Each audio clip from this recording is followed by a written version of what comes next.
clinical horror tabletop RPG. You will find it in the description and in the pinned comment.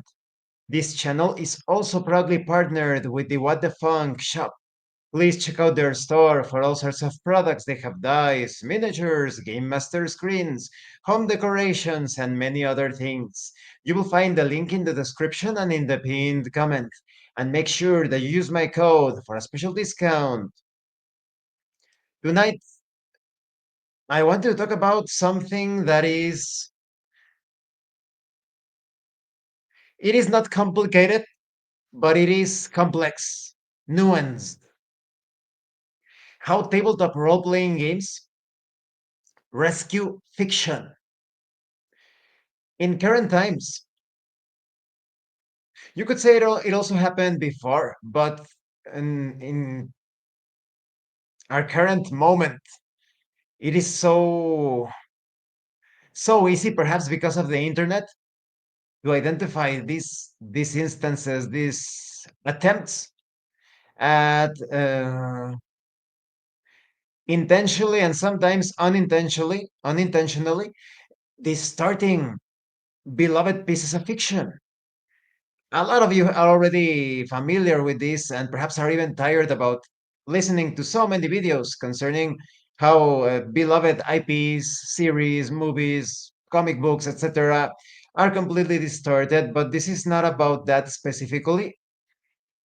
I thought about this mostly because of the Electric State tabletop RPG. The Electric State. Amazing. This RPG is really good. I am currently reviewing it. You know how I do this long review series, analyzing every single aspect of the game. And this tabletop RPG of the Electric State is really good. But I was somewhat looking forward to the feature in Netflix. You know, the Electric State, as I understand correctly, it is a movie in Netflix. But it recently came out because I saw some reviews, and it looks like some of the more intelligent critics. I mostly watched Spanish videos on this particular universe. They thought that it fell quite flat. The complex themes, for those of you that do not know, in the Electric State, you have this alternate version of our world. It happens in 1997, like an alternate version of 1997, where people pretty much just gave themselves to virtual reality. They have these headsets, you know, with the a certain craziness that happened perhaps like a couple of years back, a year or two back, that they wanted people to go almost like completely into cyberspace, forget about your physical reality.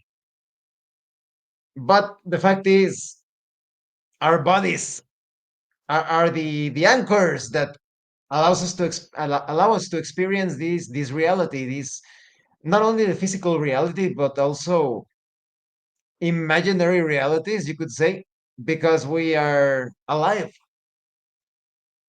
That is still a great mystery. There are some things that have been unraveled, but why take the chance, right, to take care of your body so that you can enjoy both the physical and the immaterial, right? Just in case. So in the Electric State, a lot of people pretty much just gave themselves to the virtual reality, and even their bodies died and decayed. They are no longer alive, but they are still existing somewhere like in the cloud.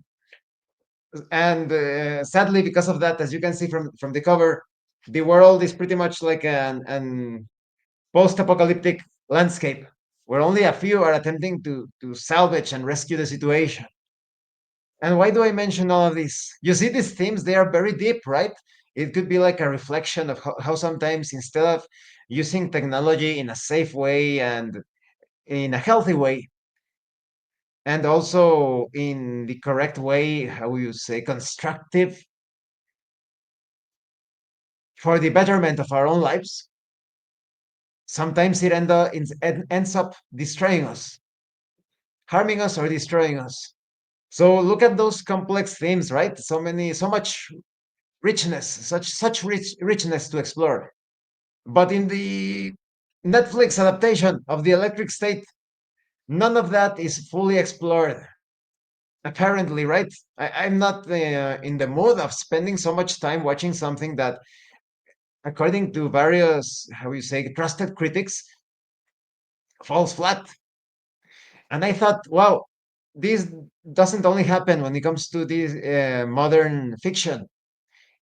It also happens, like I said, when they take older pieces of fiction and they try to adapt them to modern audiences. But even the best works of fiction in their splendor, even though they are magical, they are enjoyable, they are great. I oftentimes find myself thinking it would be so amazing to play a tabletop RPG session with this setting, with similar characters. And I end up thinking as well, I feel as if even greater fiction would come out of a single tabletop RPG session. Imagine a campaign, let alone a campaign, imagine. So when it comes to tabletop RPGs, I think that they rescue and even enhance the fiction. In the case of intellectual properties that have been disrespected, that have been completely bastardized and destroyed, your tabletop role playing game is there for you to enjoy the sort of adventures or scenarios that you would expect from such a fictional universe. And even though you enjoy so many things, like I said, maybe you read the classics, you read the Elric saga, the Lord of the Rings, any of the Conan stories, anything,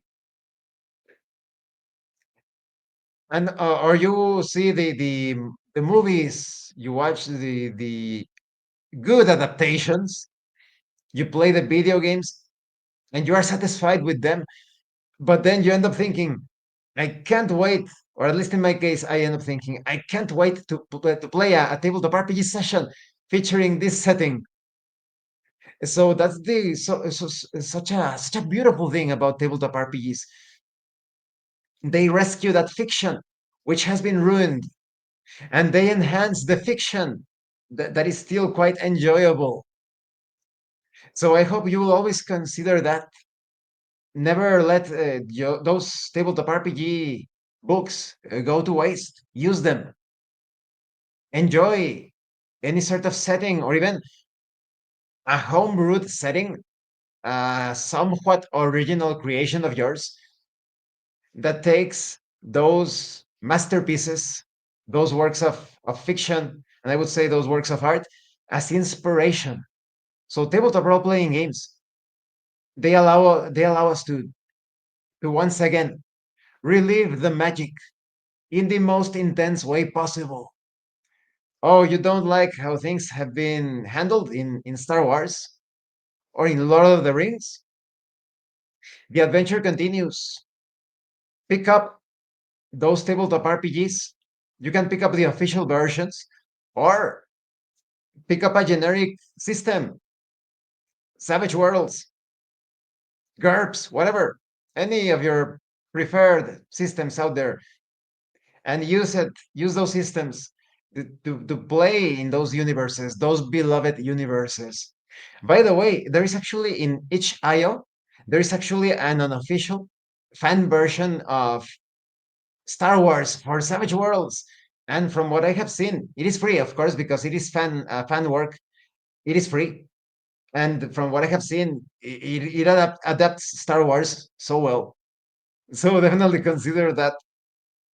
And once again, I repeat, if you still enjoy so many other works of fiction, tabletop RPGs are going to take that which you love from that from those narrations, from that lore, from that mythology, and make it even more enjoyable and intense because now you are experiencing the game world through the characters.